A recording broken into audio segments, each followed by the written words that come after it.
Ladies and gentlemen, welcome back to Uncensored CMO. Now, I've got a returning guest on this show, Jo Shoesmith, who is the Chief Creative Officer at Amazon. Welcome back to the show, Jo. It's lovely to be back. For anyone who doesn't know what you do, you've got an amazing job at Amazon, Chief Creative Officer. What does that role involve doing? Yeah, it's interesting because we pretty much are in every category at this point. And so I sit in a central function where we oversee things like everything from Prime to Alexa to the retail events to new-to-world experiences like our health offering, which has been recently stood up. And so we work really closely on that with our internal creative team. We have strategy. We have all of the things you would imagine would be inside an agency, inside of our walls in the team. And then we partner with agencies that we plug in. We have an in-source model as well. So lots of different ways to make the work happen. And so there's work where I'm really close in. I'm either on a shoot or very close into every step of approval.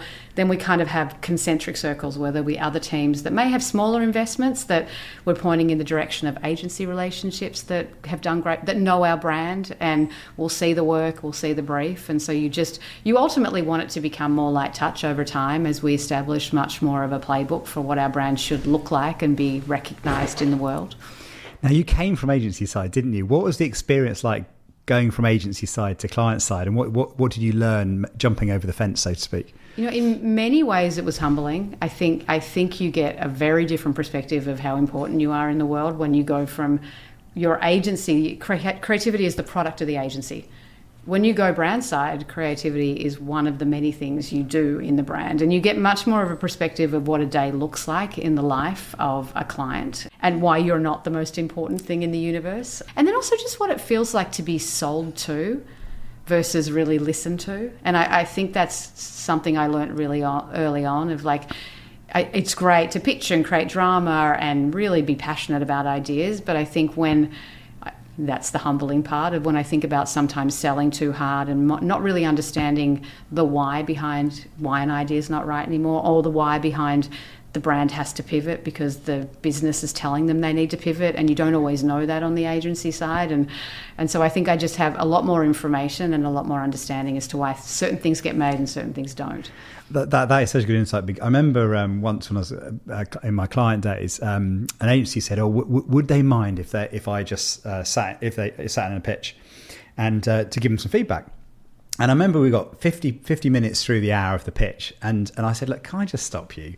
You haven't once asked me what my objective is, what problem I'm solving, why I'm even here, and you've already tried to sell me 6 things without having any clue as to whether I want any of those 6 things. Yeah. And this is just like, from a client point of view, I see this so many times, you know. Our boxes are the thing that happens to. Everyone comes in with an idea of like revolutionising what's on the box, and we can't slow down distribution. There is massive complexity to the operations of delivering in 24 hours and the speed of Prime. And so I used to do that when I was on brands. I'm like, you can just change the packaging. You can just change and I massively oversimplified. And so now I really understand, okay, there's consequences and trade-offs and business decisions and business implications for some of those ideas. So they're not being rejected because someone's not brave enough. And I do think that's some language that needs to go away. The idea that like a client's not brave enough means you haven't really understood the why, the business why behind why they're not doing something. Well, you pick on a really good point there, because an idea is worth nothing unless you can actually implement it through the system, right? Yeah. And therefore, knowing how to execute it is probably 90% of the job, really. The 10% is coming up with the idea, 90% is actually figuring out how would this come to life. And not making a bad customer experience, because at the end of the day, everything we do needs to be in service of the person at the end of the experience. And so if I slow down distribution, I create a bad customer experience. And then I don't build brand love, which is what all the work is ultimately supposed to do. Now, I probably can't have a conversation without quoting Jeff and his famous quote about advertising being the tax on a poor product. How much do you spend, or how much does Amazon spend overall on advertising a year? Oh, it varies. I don't know that I can give you an actual number. I don't think I should give the actual number, but you know, it varies from year to year, and we do have a really rigorous portfolio planning process where we make very intentional decisions around the where and how. And we're growing too, so there's a lot more countries and emerging locales to think about where that distribution of funds needs to go. And then how do you break that up between events and brand love and, you know, the constant debate of what the ratio of investment should be between the different jobs to be done. And you seem to be doing quite mass market media as well. So, despite obviously being a digital platform yourself, you see on out of home and on TV and obviously in social as well. And we do that. It really does depend on the countries, because some countries like Japan, out of home's huge, and when you've got countries where transit is such, like New York, where you can do great advertising on the subway and on the train system. London's the same. But then you go to other countries where that just isn't the channel. So we really like to look at what are those high visibility placements and natural media opportunities within different countries. And then Vans and Boxes is finding new media opportunities. Like, where's there a canvas or a surface that we could utilise for messaging? And so we're always looking for like new placements. And you may even have seen that recently on Prime Video streaming, when you pause, that's an ad space now. I literally saw that last week, actually. Yeah. I thought it was genius. Yeah, so it's like looking at it's kind of looking around corners, and that's how we would speak about it at Amazon, is thinking about every opportunity for there to be messaging, and not in a way that's obnoxious but it's pause. So why not use that surface area to think about a message coming up? No, I thought it was really clever innovation. It's really simple as well. It's like just, you pause something and you just go and do something, and it's just there, right? So it's a really good idea. Based on System 1 database, you guys have done genuinely some of the best creative work on the planet. I think I was looking up on the database. The last 5 years, I think 3 years you've had a 5.9 star, which is the maximum rating, and you come top at Christmas. I think 3 out of the last 5 years. What is it that you do that makes you so prolific when it comes to kind of creativity and connecting with your audience?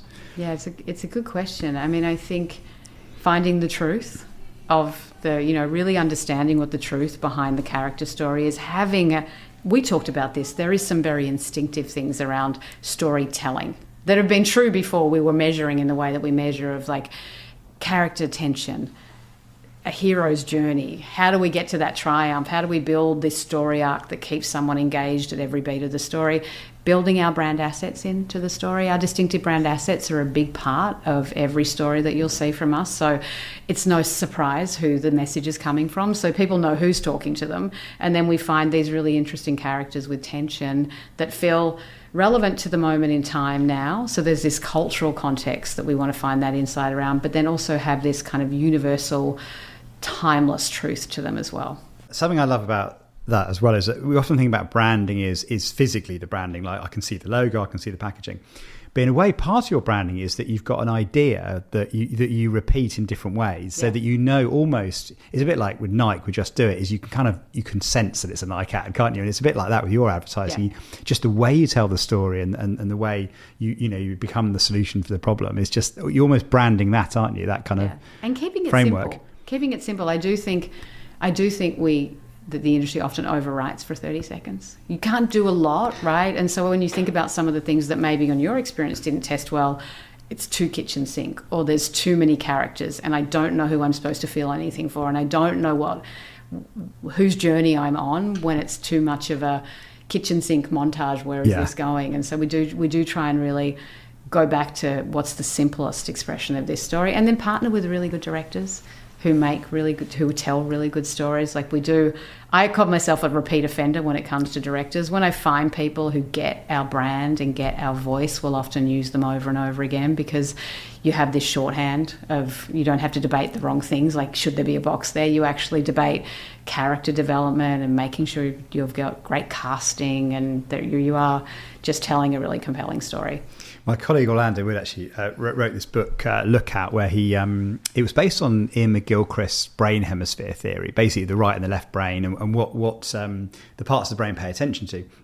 And what I loved about his work is that he isolated, I think, about 20 years of advertising and what features the right or left brain pick up. And the right brain features were things like a story that unfolds, cultural references, characters with agency, humour, dialogue, music. And as I look at what you do, it's absolutely right-brained. It's all the things that we love about a drama or a movie, and so on.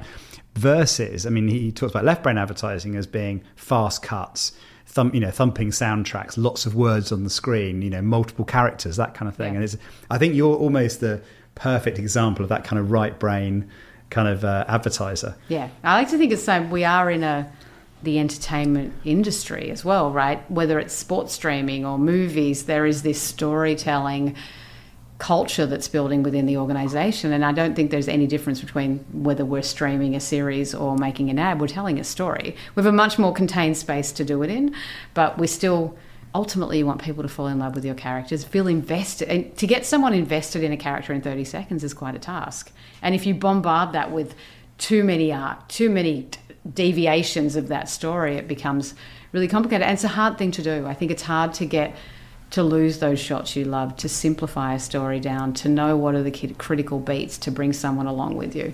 Now, we've just did a stage presentation at Advertising Week, and you said something incredibly radical, which is when you're looking for a new campaign, you're looking for something to run for 3 to 5 years. Yes. Now, it seems like today we're on this kind of drug of change, particularly with AI accelerating the ability to make things even quicker. We keep changing things. And actually, like, all the research would suggest that the more people get familiar with something, actually, the more they like them. And we did some research this year with Effie's, looking at our database and Effie's database. And what we found is there were 3 ingredients, right? Is it emotional? Is it recognizable from the brand? But the third ingredient, which was maybe surprising, is it consistent over time?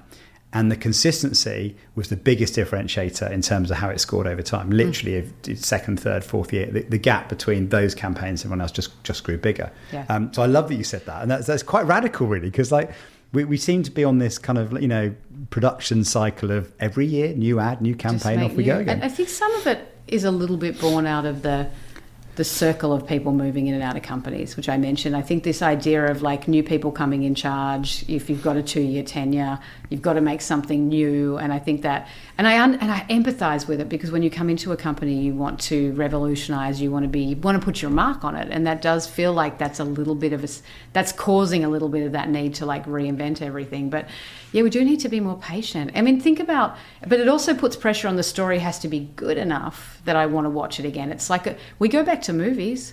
I mean, every time I fly to Australia, there are certain movies that I watch on the plane, right? And so and I know everyone does that. They have their list of movies that if it comes on, I'm going to sit down and watch it. And I feel like ads, if you take a little bit of a note out of that book, firstly, it creates a very high bar for what the story is. I need to feel invested in I need to develop something that's going to feel like it's very watchable over and over again. But it rarely wears out. I feel like we rarely wear spots out. And then they can go into hiatus. If they're well made, they can be off air for a couple of years and come back if they've shot timelessly. I found this out in COVID, actually. So after COVID happened, lots of people contacted us at System 1 to say, can they still air the same ad? Because, of course, everyone was panicking about, well, what can we say? Can we show people together? Do we have to be more sensitive? Do we have to be very somber? There are all those kind of questions.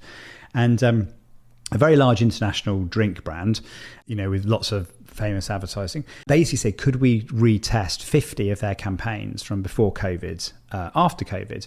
And what they're looking for is different brands in the portfolio, how long they've been running, how much spend was against them, to find out which of them wore out, right?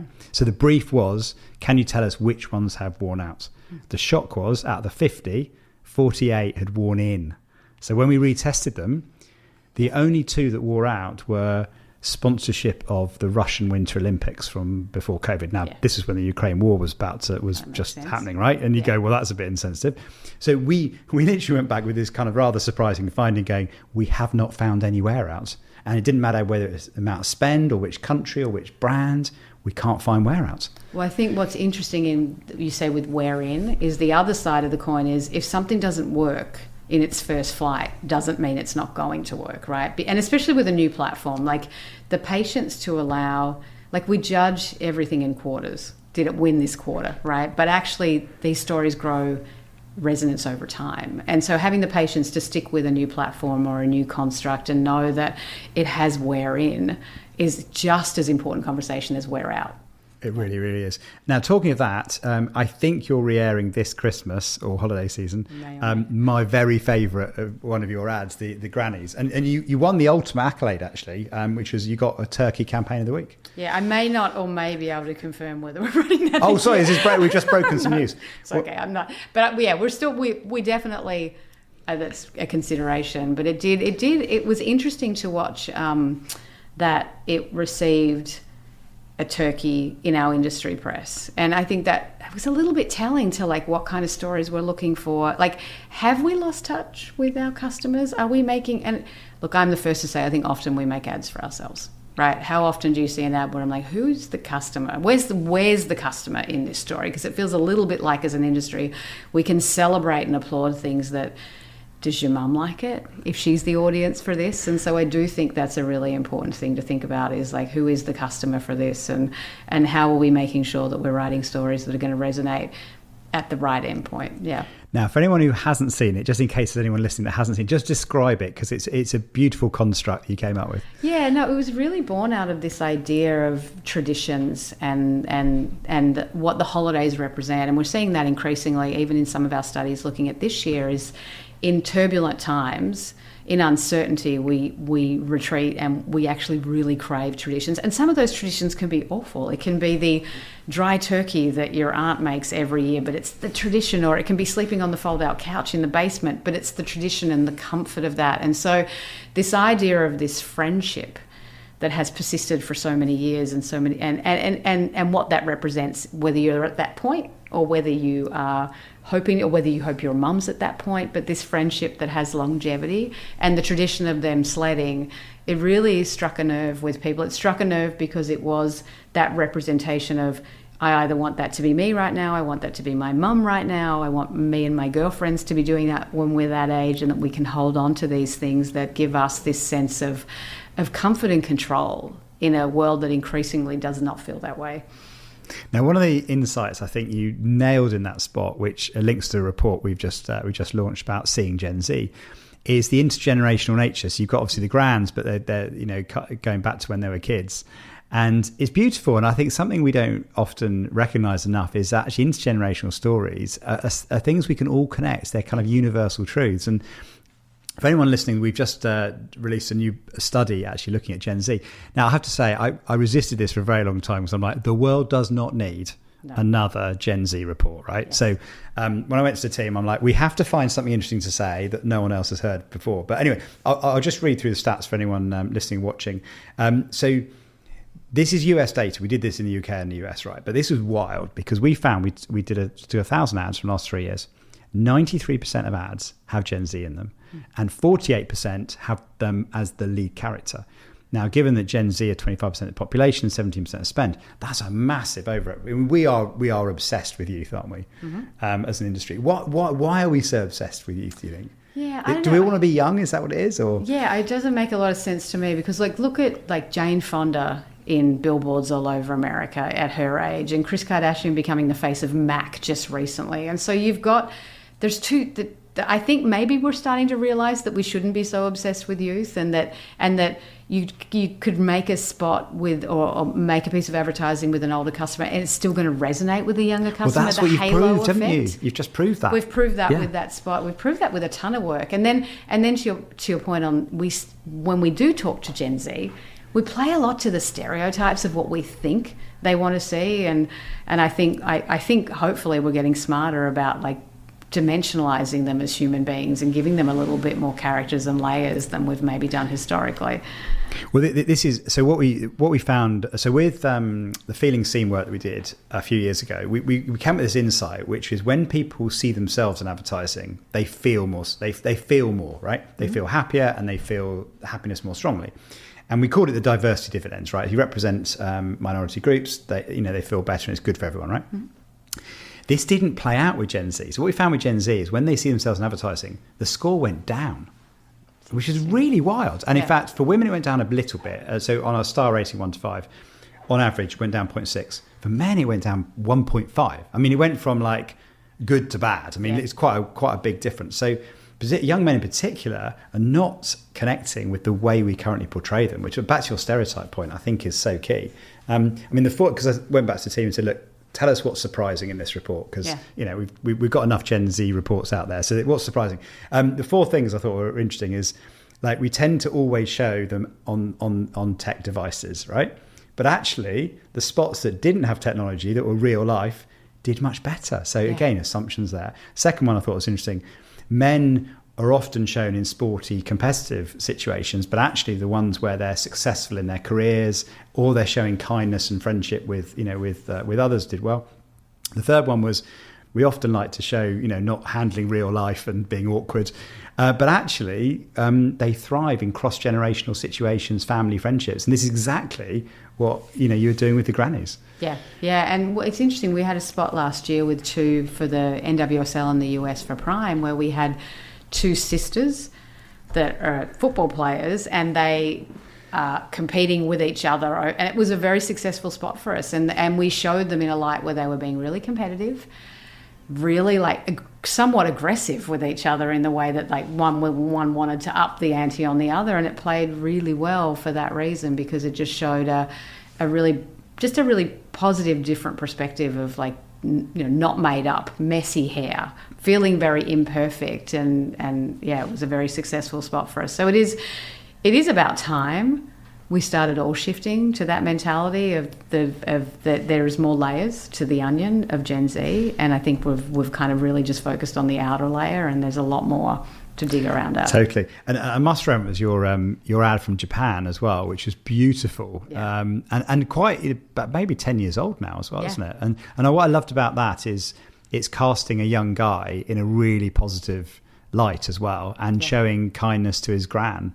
Just describe that one, because I wasn't as familiar with that one actually as I am with the rest of your work. It's the idea revolves around a young boy visiting his grandmother, probably asked by his mother to visit his grandmother. It was the backstory that we wrote, like, make sure you visit your grandmother. So he's visiting his grandmother, whose husband has just passed. And so a little bit of that was born out of this insight of, we were actually seeing a pretty big loneliness and isolation epidemic going on with older people in Japan. And so there was this kind of crisis going on. So we wrote this story about a young boy going to spend time with his grandmother, and you see the shrine to the grandfather. You see a photo of grandma and grandpa on a motorcycle. He goes into the garage and sees that there's an old dusty motorcycle under a piece of a cloth, and then decides to buy her a helmet. And then the ad culminates in the two of them joyously kind of riding through this field, which was a very symbolic yellow field of flowers for Japan at the time. And this moment of joy where he's really been really thoughtful and generous, and taken a moment to bring his grandmother some joy and relive her youth, which ironically, as you think about the sledding grannies, there's some similarities there, because she's reliving a moment of her youth as well. And yeah, it played really well because it showed the complexity of the character of the young boy. And I think it could have been easy in that story to focus on the journey of the grandmother. And honestly, I think the original script started that way. It was much more about her journey. There's a beautiful shot in it with a single teacup, which to me is the one that makes me cry, because it's just this idea of getting to a moment in her life where she's by herself. Editorially, we could have swayed it much more to her, but I think the story that surfaced, which is what happens in production sometimes, was this was the young boy's story. This was the story of his intuition and emotional intelligence to know what his grandmother was going through. Oh, I love that. That's really beautiful. The one it reminds me that I did. So I think I was mentioning this to you. I've won one Cannes Lion in my career. Only entered once and won once. I like exactly. So I'm calling time on any Cannes Lion entries. But it was when I was working on Lucozade, and we were sponsoring Anthony Joshua, who at that point was going for the world heavyweight boxing title. And he was a little less known at that point. I mean, he became very famous, or he was on his rise up at that point. It's one of the biggest moments. And he was fighting in Wembley against Klitschko, and it was the biggest sporting event that year. And Dom, I know, pitched it to me, and he said, John, what I want to do, I want to tell his story, like how he got to here, because his story is fascinating. And I want to take the entire ad break before he walks out to the ring. And I want to show him from being born to literally putting on the kind of boxing overalls. Wow. And the next thing you see as the audience will be him then going out and actually doing the fight, right? But back to your point about discovering the story and what the real story is. I had to send my team out to Dubai because AJ was in, they call it lockdown. Boxers go into lockdown for 8-10 weeks before a fight, where they just don't do any media. They're totally focusing on the fight. And AJ had said to us, right, the only way we do this is if you come to my kind of, Dubai water camp one with the family, and I'll tell you everything that you can then use for the film. And I remember the team coming back really excitedly saying to me, John, it's the mum. I'm like, what do you mean it's the mum? What we discovered was that actually the story wasn't AJ, it was the relationship with his mum, because he grew up a single mum, council estate, and she had been the person there through thick and thin, through the difficult times. And he'd gone to jail, he'd got into trouble, he'd worked on a building site. That's where he's got the skills to learn to box, to kind of keep him off the streets, the whole thing. And so we redid the story where it opens with him kind of being born. And we have this scene where like he takes his very first step, and the mum's like holding his arms up as he takes his first step. And then at the end of the film, you have little moments where she's getting him out of jail and all that kind of stuff. But at the end of it, where he lifts his hands up to get the heavyweight boxing championship of the world, you cut back to that first moment where she's holding his hands up as a little toddler for the first time, and just bring the story full loop. And literally, when we went into the production studio to see that final, and but this is what we won the Lion for, was we just got the perfect soundtrack, and the edit was just beautiful. I tell you, the entire team were in tears. I mean, literally, like there was not a dry eye in the house. It's just beautifully told. But the thing that reminded me when you said that is the story was the mum, and we only discovered that through kind of meeting the family, asking them about their life and stuff, and then you suddenly uncover the real stories. It's my favourite thing about production is, and I think that's where we need to. You put the thing on paper and you have, this is the story, and then when you cast it and you start putting all these pieces together. We had a similar story a few years ago. We did a spot in India which was about our all-female fulfillment centres. So we've run the delivery drivers, the fulfillment centre, the factories, all run by women, because it was not safe to have women working in fulfillment centres with men, because there was a lot of incidents at the time. So we were going to do this story of these powerful delivery women who are, stared at. They're going in they're on vans with their saris and their Amazon vests and these scooters driving around Mumbai, and they're amazing women. But when we did all the pre-interviews with them, every single one of them was doing it for their daughter, or their son, or their child. Yeah. And so you realise this was the story of mums as well. This wasn't the story of feminists, of like go-getter, like badass women on motorcycles. This was actually the story of the why they were doing it, because it enabled financial independence. We had ways of paying. They got paid directly, so they could control for women who were single mums, they could control their life a little bit more. And so we actually skewed the story to start with a mother kissing her daughter goodbye, which was never in the original vision of it. It always started with like hooning around town and being this beautiful woman on a sari. And when we ran it for Mother's Day, because it became this story that was a really powerful reminder of the things that mothers do for their children and the lengths that they went to and the why, not just the what. And so, same thing. I think uncovering stories in production is amazing, and being open to it is really important as well. It is, isn't it? Yeah. Being open that the story will emerge as you go through the process, and so you don't judge it too soon. You have to kind of let it. That's the journey for a lot of young creatives. I think is they often go, "This is it." And they get rigid about it and like, this is how we imagined it. And I think you learn over time that everyone who touches a piece of work, that it contributes to making that piece of work, is going to come into that with different experiences and different perspectives and build on it. And not always right, but like being open to the idea of a story unfolding through that process is thrilling. I mean, coming back to the client-agent relationship, remember the irony was, I think it's the only time I've ever said when they pitched the idea, I don't want to be involved again. I said, look, this is such a good idea, and I'm literally tingling down the back of my spine already just listening to you. I said, I don't want to ruin it for you. And I even said, I don't want any branding. I mean, literally, I just want it to play out, and you can just have... The other thing I remember saying is just leave the end sequence for 2 or 3 more... The end frame, 2 or 3 more seconds than you normally would.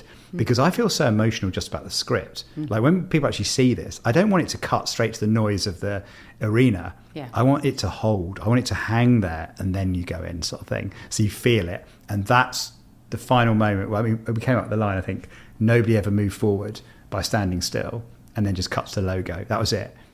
And what was amazing about that example was, I think my cost per view was like 0.0001%, because everyone went wild on Twitter, and we had Lennox Lewis tweet. We had loads of these kind of like famous boxers tweeting it, kind of sharing it. So it just gathered life. And that's a really human, amazing insight to go, just let someone live in that moment. And we don't get that luxury as much in advertising as a film where you can sit and live in a moment. But where you can find those beats, where you let someone feel all the feelings you've built towards, is really powerful. It's so powerful. Yeah. I mean, talking about emotion and humanity and finding the human stories, I must ask you about AI, because it feels like, we're racing to this kind of AI future. How is AI shaping what you do, and where do you think it's kind of helping, and where maybe it is the human intervention still required? It's a really exciting tool that we can use in lots of different ways, and the way we think about it is we don't have to think about it just as execution, and I think there's a lot of conversations around scale, volume, efficiency. We did last Christmas actually, we did the Adam Driver review work, and the way we used AI in that campaign was, as you can imagine, we have gazillions of reviews, and not all that great. Some of them are quite functional and direct, but some of them, in fact, Ryan Reynolds ghostwrites reviews. He wouldn't tell us who it's for, but he ghostwrites Amazon reviews and just dumps them on Amazon. So there's people that write very poetic reviews, but they're often hard to find because there's so many. So we used AI. We built a beta of an AI tool with a criteria to curate what we considered were the ingredients of an ideal review.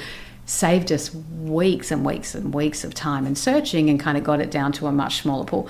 That's a smart application of AI, I consider. And so we're working on things like copy tools that can help us write at speed for the things that need to be volumes and need to be optimized, like digital display, but that understands our voice and our humor and our charm, and it still needs human curation. I think there's not one rule to rule them all. We have to think about what problems we're solving first and foremost. Like that, don't start with the technology, start with the problem, and then decide whether the technology is appropriate for that problem. I'm sure I saw a quote somewhere that said, AI will give you the answer, it will never give you the question.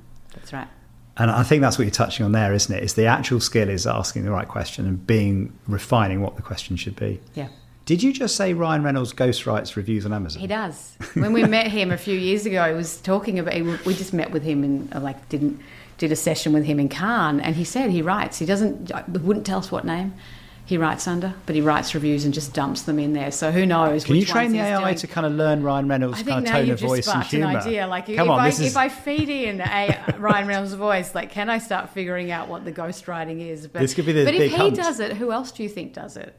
That's the thing I find interesting is because some of them you read and they're borderline Shakespearean is the word that I would use. Some of them are so poetic and long, and there's a review we have of a beach ball that's nothing I've ever. We had two comparison reviews of a beach ball. One that just says big, which I thought was funny, like a large beach ball, big, and then you put it next to the one that is poetry about the experience created by a beach ball. So people do take a lot of time and pride, and it's a bit of a creative outlet to write these amazing reviews. I'm wondering if there's some underground subculture we've just stumbled on here. Of review writers, yeah. That's true. And they all go under code names or synonyms to try and... That's funny. That's incredible. How's AI being used in the kind of... You talked about production, you talked about gathering, insight, which I think is an amazing example from your reviews.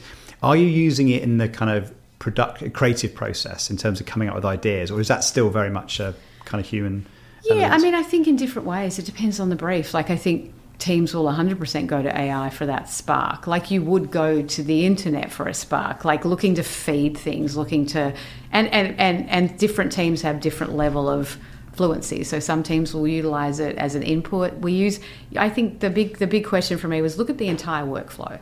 So I think there's been a lot of focus on the creative and execution end of AI's applications, but I think there's a lot more opportunity when it comes to insights and workflow and trafficking and some of the other parts of the process that aren't as sexy to talk about, because it's much more fun to talk about, can I put this bear in a hammock, right? Can I do this thing with something visual that looks like an ad? But I think a lot of companies are now coming to the realization that it's somewhat more of a workflow tool, and then how does it apply? But we use AI to make sure that products aren't broken when they come off the production line. You can detect things on the production line with AI. Our climate pledge team are partnering with a company that uses AI to decipher whether when they're cleaning the ocean, whether it's plastic or a fish.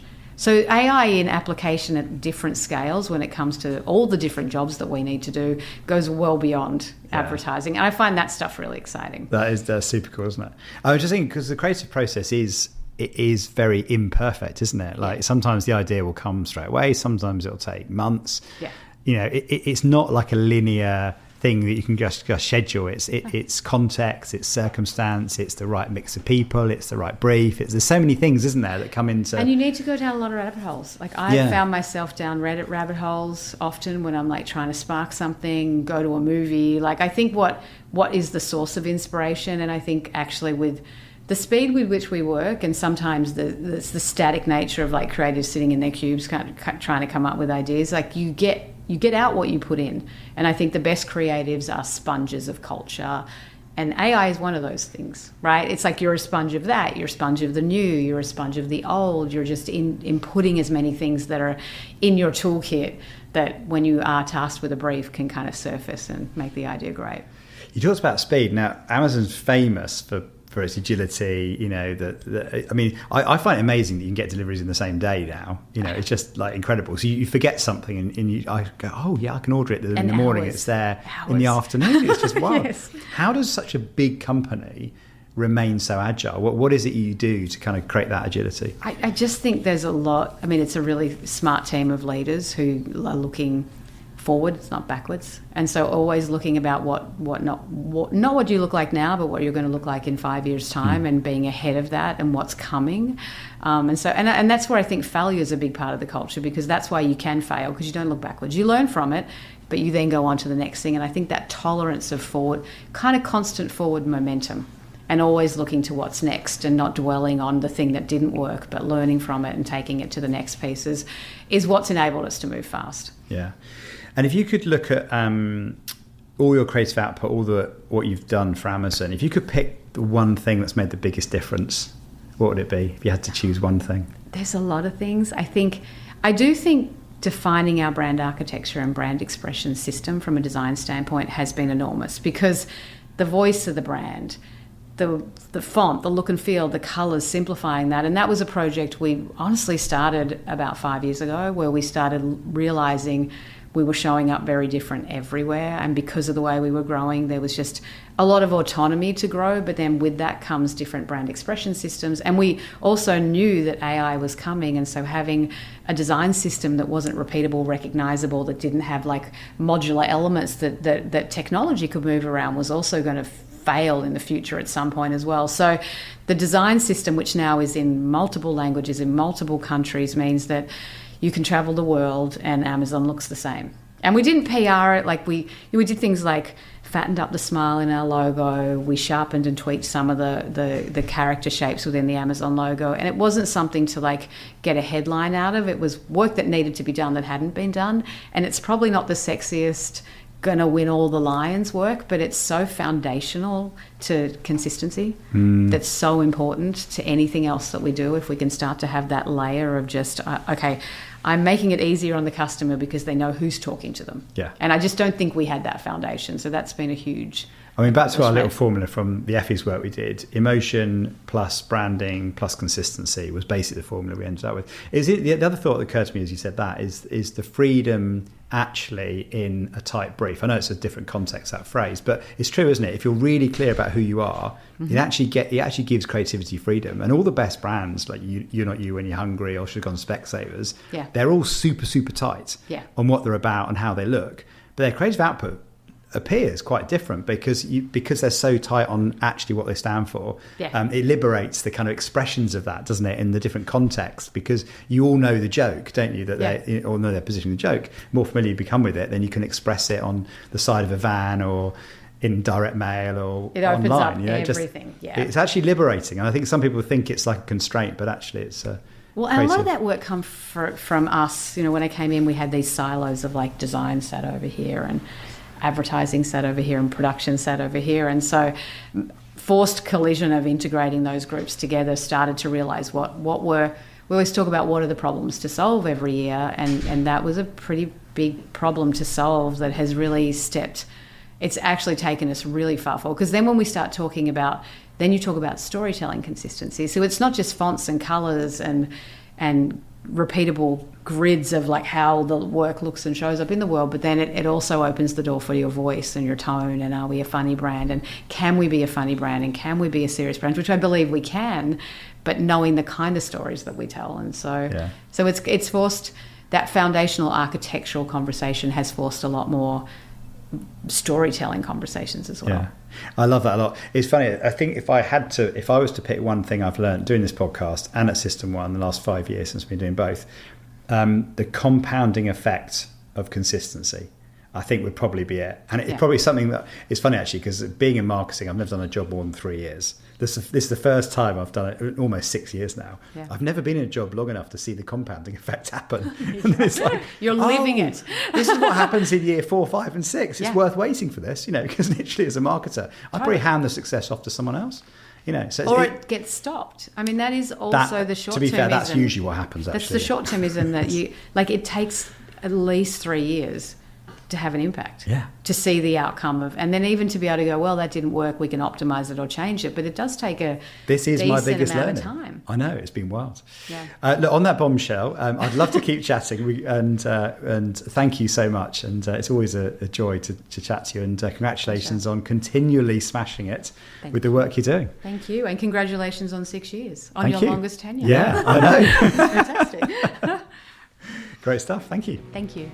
Thank you very much for listening or watching Uncensored CMO. I hope you enjoyed that. If you did, please do hit the subscribe button wherever you get your podcast. If you're watching, hit subscribe there as well. I'd also love to get a review. Reviews make a big difference on other people discovering the show. So please do leave a review wherever you get your podcast. If you want to contact me, you can do. I'm over on X at Uncensored CMO, or on LinkedIn, where I'm under my own name, John Evans. Thanks for listening and watching. I'll see you next time.